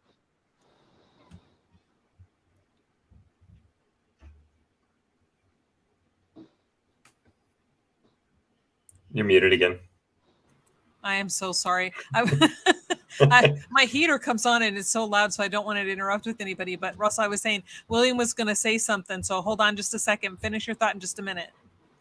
So, that's the thing. It's like, that brings up the AAA driver or whatever he was, that the roadside assistance guy. He brought up the whole thing that Kiely was asking about the seatbelt. Why would she be asking about the seatbelt and then her not being in the front seat? The guy even said it sounded like a call for help. Yeah, but he didn't. So I thought that was a little interesting, especially you bringing up the whole front seat with the seatbelt. That's the really wild part.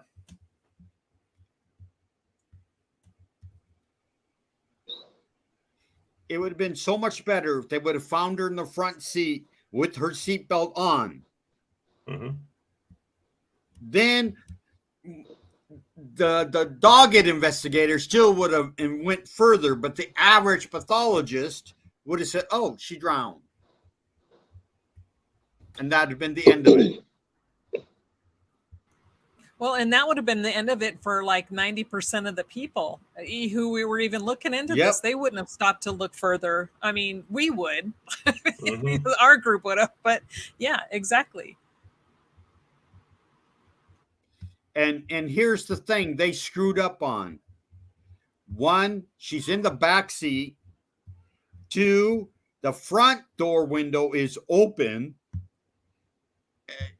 I'm sorry, that woman was dead before she hit the water. Yeah, and that's exactly right, because on the front, the passenger window was all the way down, and then the seat directly behind her, the window behind her, was halfway down. But yet we're supposed to believe that she took off her seatbelt, swam upside down, and then made her way to the cargo area of the vehicle, this little teeny tiny section. She's a big old tall girl in this little teeny tiny section. No. Yeah, it doesn't line up. Nope, No. not at all. No. I'm stupid and I'm ignorant. I'm uneducated. Then, yeah, I'll believe it. Fair point. So, and guess Right? what? I'm neither stupid and I am educated. Yeah. And and that leads me to something I want to say about now this is probably going to be a very unpopular opinion to people, but quite frankly, I don't care. But I would really like to talk about AWP just for a brief moment. And it's not, I'm not familiar with that. That's the divers who found Kiely. Now, unfortunately for Jared, some things came to light from when he was about 17 years old. He did a very inappropriate and horrible thing. He's accused of doing a very terrible and inappropriate thing. He's getting his day in court right now. Alleged. Thank you. Alleged. Now, I wasn't there. I don't know. I'm not going to call the girl a liar. I'm not going to call him a liar. I don't know. I haven't seen anything. But what happened was a lot of the guys, all of a sudden, with this high and mighty attitude, just, tucked tail and ran. Oh, we're going to leave. We can't support this. We don't know. Okay. Where was all of this freaking high and mighty attitude about, doing the right thing for a child with Kiely? Mm-hmm. You MFers. Yeah, all of you. Doug, Nick, whoever the hell else, Josh, all of you, you little shits, up and you left Kiely. You backtracked on that little girl. You walked away without a problem, and you have no issue with her death being called an accidental drowning when you all freaking know better because you were there. We saw your faces when her body was found. We saw how you reacted, and yet you tucked tail and you ran. And then you want us to think you're some big people with these great, I don't know, sense character because you walked away from Heroes. Jared right now. You know what I say to you? Screw you. Screw all of you. I'm really disappointed. There, I had to say it. That was my opinion. Valid. God bless your opinion. Mm-hmm.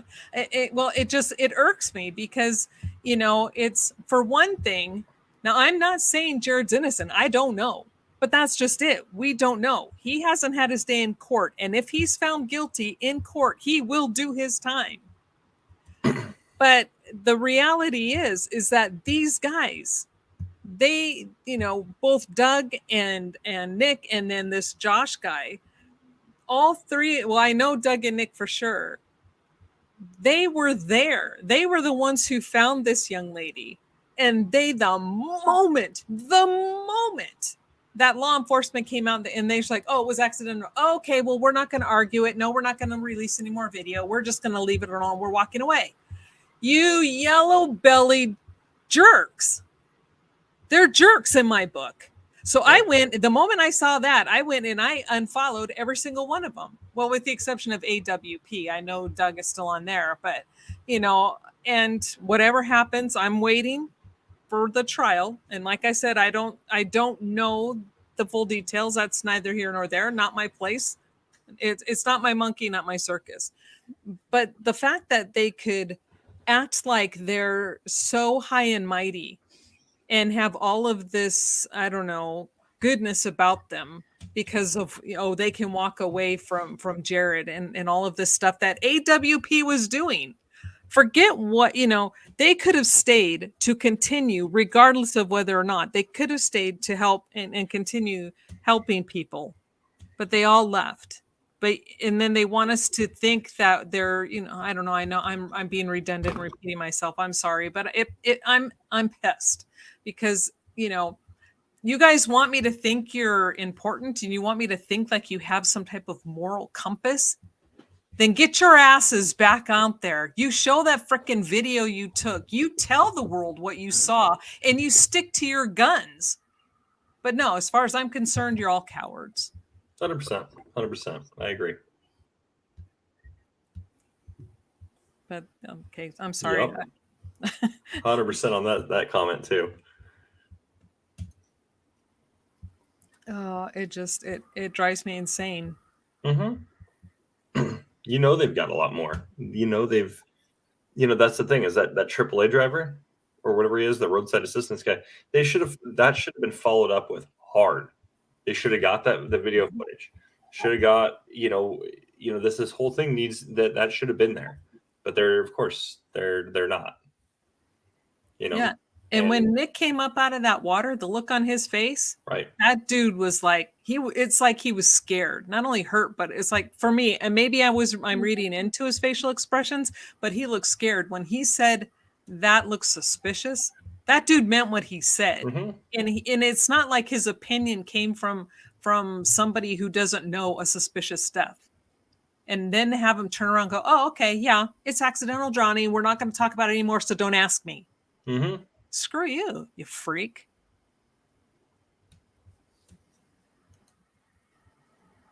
I don't know what that means. What was war active? What does that mean? Fourth Pog active. I don't know what that means either. I know. I'm sorry. I'm too busy yelling at the used to be AWP guys. No, I can't blame you. Like I said, I mean, they're striking to me as suspicious anyways, just the circumstances. Because, I mean, you can see it on the timeline, they get involved and all of a sudden weird things start occurring, between then and, their Facebook post and then when they actually do search. Mm-hmm. In fact, I'm going to go and look it up just so I can just verbatim. Let's see. So they post on the 15th. Oh, yeah. All of a sudden now they're doing the sex offender sweep, right there. I mean, it almost, like I said, to me, it just seemed, I mean, I get it as procedure and everything, but it's funny how AWP does something like, oh yeah, we're going to get ourselves involved with this. And all of a sudden they're like, oh crap, let's rush over. Let's go and check this out. Let's make sure we have this done. It's just. Well, and see, and two, again, I don't know all of the details of the allegations against Jared, but I find the timing of all of this extremely suspect. This person right now is supposedly late 30s, early 40s. And mm-hmm. now, right. It's like, no. Well, remember it happened with Trump too. So yeah, exactly.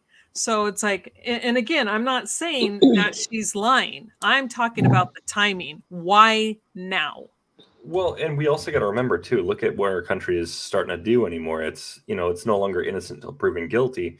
Yep. It's almost like guilty until proven innocent. And even if you prove you're innocent, you're still guilty. Mm-hmm. I mean, because you had the accusation. Look at Johnny Depp, where he went through that whole trial. And for years, so many people believed Amber Heard. For years. Yes. And then the trial, it showed that Amber was the one who was the domestic abuser. Yep. But still people believe her. Yep. It's like, okay, did we not watch the same trial? And I don't know. I mean, I really am not going to stand up for somebody, but I'm not going to kick them when they're down either. Right. Right. Because we don't know. We have no clue. Yes. And the trial was supposed to start yesterday, but YouTubers ruined it and got it pushed back 2 weeks. See that that's Irony. the thing too, is all these, and I stopped watching a lot of these other YouTubers too, because they all did the same thing. As soon as that autopsy report came out and they're like, okay, accidental drowning. Oh, well, okay. Yeah, she drowned. Oops, our bad. And that just shows they have no ability to think logically, rationally, or whatever. Well, that's the thing. What's really funny is, I mean, I go through my comments and everything on those videos, and there's still people that are just like, no, there's no way. She was straight up murdered. This is not accidental. Right? You know, I mean, I get them every single day. There's always a new comment. Somebody saying something else, just saying, no, there's no way.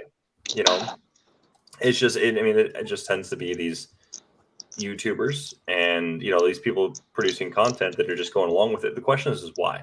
Well, and it's even money. Like the law enforcement channels. If you've noticed, these the big 15 minutes of fame. Yeah, exactly, Russell. Exactly. And when you have like these guys who are attorneys or previous law enforcement or previous FBI, and they're like, oh yeah, okay, well, yeah, it was accidental drowning. And I'm like, how many cases did you guys work on, and can we trust anything you say? Because just the day before, like say a day or two before, oh, we're reading this autopsy, it's wrong. Then they get somebody on going, oh, but no, it's right. Oh, okay, now it's right. Right. Yeah, and then we got them tragedy pimping for 8 weeks. Oh, justice for Kiely, justice for Kiely, justice for Kiely. And then they get the results and they're like, well, this is questionable. You know, they're looking at it and everything. Still justice for Kiely. Donate, sign up, subscribe. Give us, you know, here's our Cash App, you know, and we have super chats and everything. And they're raking in the dough. Hardcore. And they turn their back on that girl the moment they could. Yep. The minute that flip switch goes off, boom, it's over and they're on to the next tragedy. Yep. Russell, why does that happen? Can you tell us why a lot or people within the law enforcement community would do that? Well, I would dare to guess it's either due to ego. Ego is a big thing.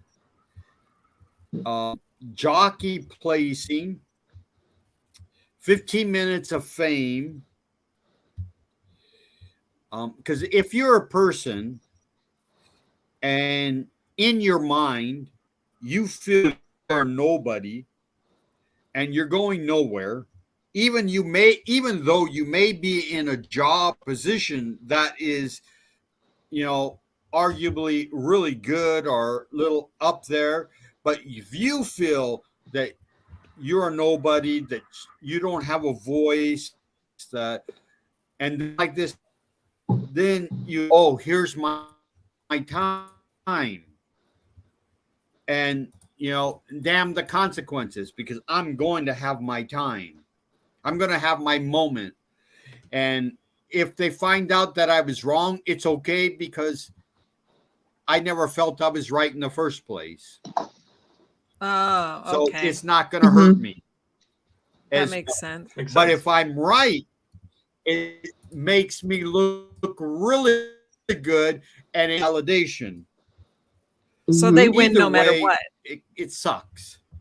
Yeah, it sucks, but they see it as a win either way. Okay, so that makes sense. Anytime you have YouTubers or someone like that, they go off. Anytime somebody goes off half-cocked too quick, there's an agenda. It's a given. And so you have to ask, you know, there's an agenda. What's your purpose? You know? And so, but majority of the people don't ask that. Because unfortunately, I feel the majority of the people in their hearts feel there's a kinship with these people. Mm-hmm. And if you have someone who doesn't feel like they're if you have someone who feels they have low self-esteem, they may be, like I said, they may be in a good job, but they feel they're not worthy. They don't have a voice.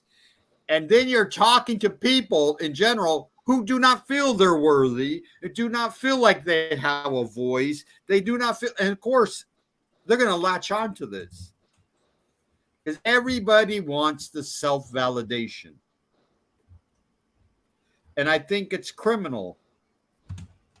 Mm-hmm. Hampers investigations. Yeah, exactly. You know, I don't know. Oh, I didn't realize we've been on here an hour and 45 minutes already, guys. Mhm. I watched the Amber Heard trial, and the first time I looked at that woman's face, I suspected she was guilty. Oh yeah, that was it. The first look how time. quick, Disney dropped. If you pay attention to micro expressions, people will tell on themselves. Oh yeah. You just have to know what you're looking at. Yep. And it was all over that woman's face. Yep. Yeah, and like William was just saying, like Sophia said, I still will give her the benefit of the doubt until the case is concluded. Because you have to. What you have I to think be is neutral. my opinion. Yeah. Yeah. Until the case is solved, it's my opinion. My opinion don't mean garbage. It's the facts. It's the evidence. Who cares what I think? Right. But of course, at the end of the trial, my feeling was validated. Yep. She was and I won't watch any more of her movies. I'm done. No, she's not going to be acting too much longer, I don't think. Yeah, I agree with you. Yeah, more movies at all. Period. It's not okay. worth Well, it. we should probably wrap this up because we've been here like an hour and almost 47 minutes. So, does anybody have anything they want to, Russell? Since you're the farthest away and it takes the longest for you to say anything, is there anything you want to say to wrap either up about the Crowley case or the Kiely Rodni case? Anything? I would just say this. Do not believe anything you hear off the bat. No, because stories are created, narratives are created, and if there is something that is suspicious, like this Kiely case, and then everything seems to be convoluted from the get-go, then there's something wrong. So you should try to reserve judgment, look at the facts, only the facts, and study the things the people don't want you to study. Yeah. William, do you have anything you want to add? Well, I mean, really, when it came down to it, I mean, David's innocent, so is his wife, so is his daughter, obviously. And then Kiely, she didn't kill herself. This was not an accident. And Epstein didn't kill himself. I couldn't have said it better. Exactly. I had to throw that out there, so I think people started to kind of forget that one. That was good. That was Sophia. I really couldn't have said it better. I mean, I know that we covered quite a bit tonight. Oh, I like your cat, Sophia. Sorry? You like her cat? Oh, yeah. I love your cat. Thank you. Yeah, she likes to come over and get attention every now and then. But if you are looking for documents, William, do you have it on Discord? I don't have it on Discord. I have it on my Facebook page. It should be on both Strange Investigations and on Crowworks Entertainment. Okay. And Catherine, do you have a link for anybody to follow?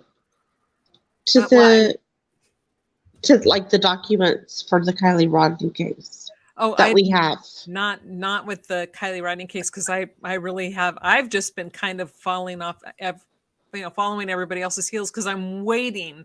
I'm purposefully not reading a lot of stuff because I'm waiting for the official narrative to come out and see what else I can find. But no, I mean, I can if like William, if you email me your links, and Sophia, if you know of any links, let me know and I'll put them in the description down below for sure. Okay. Sure. That way, the listeners can look at the paperwork and see her autopsy report and toxicology screening, and get to see it for themselves instead of hearing what we're saying about it. Right. Yep.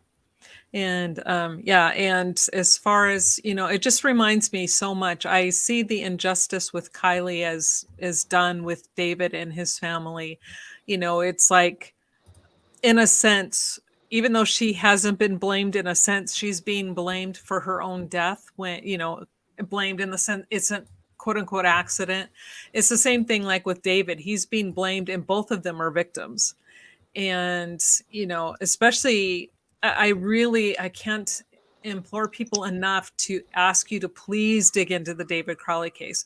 We provide links to the documents all the time. I have a ton of videos on here. Sophia's joined me, William's joined me, Russell's even joined, Greg has joined us. We have so many videos that will show you the evidence of the David Crowley case. And, right away, it's evident, just like it is with Kiely, that what the police state could not have happened. It's impossible. And so thanks to Russell, we are learning that we need to look for the how and stop asking why.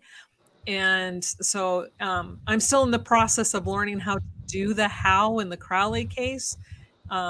It's been easier with Kiely's case, but the more people we have, staying true in, to the evidence, not staying true to our opinions, but staying true to the evidence, wherever that evidence leads you personally, because maybe you'll look at the same thing we do and you won't agree.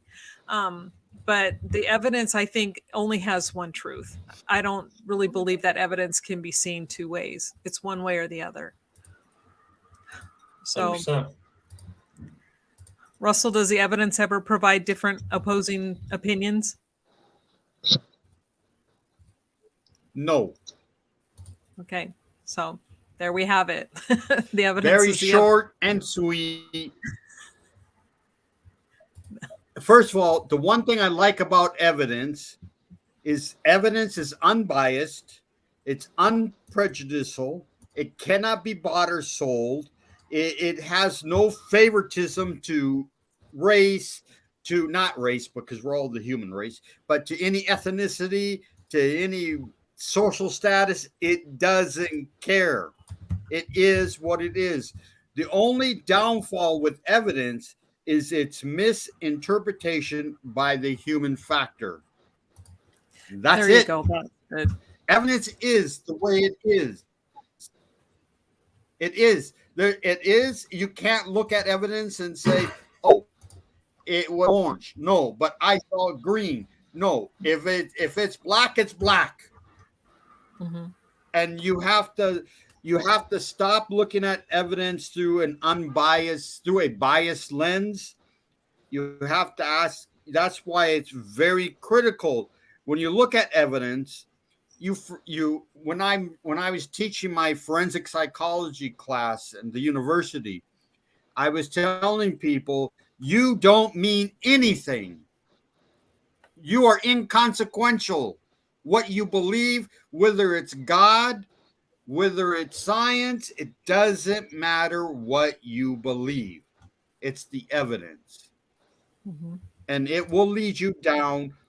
If you're a proper person and you're following it the way it should be followed, then, and if you follow it, it will follow you to its ultimate conclusion. Which is good. It may not be something we agree with. Right. Yeah, our initial analysis may be right or wrong. With it. Right. Right. So we have to be willing as the humans. I know that's not a popular way to look at it. Right. But again, we need to understand that our opinion may be right, it may be wrong, but we have to be able to put that aside and say, well, the evidence is this. Yes. Because the evidence is neither right nor wrong. It is what it is.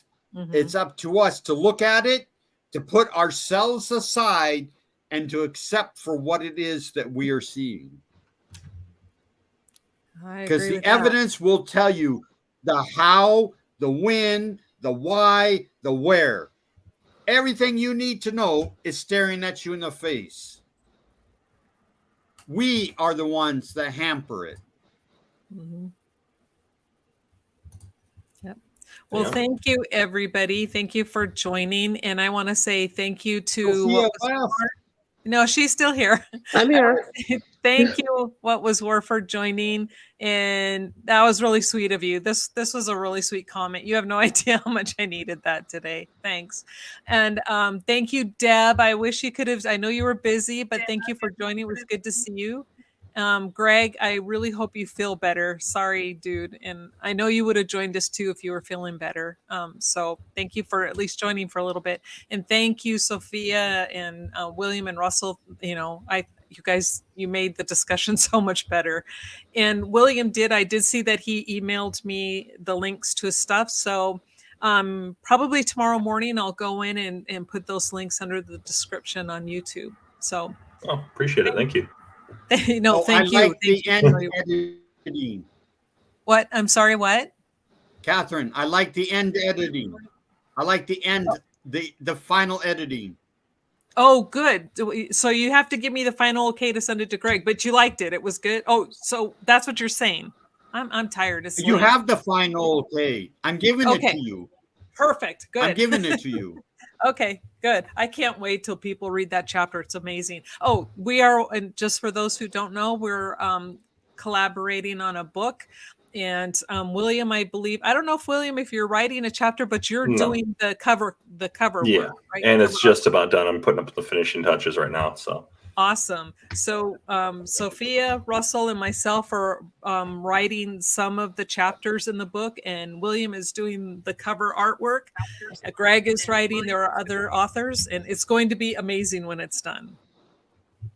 So, but anyway, so thank you, everybody. Thank you for joining, and we will see you next time. Thank you. Bye. Bye. Okay. Hey, bye.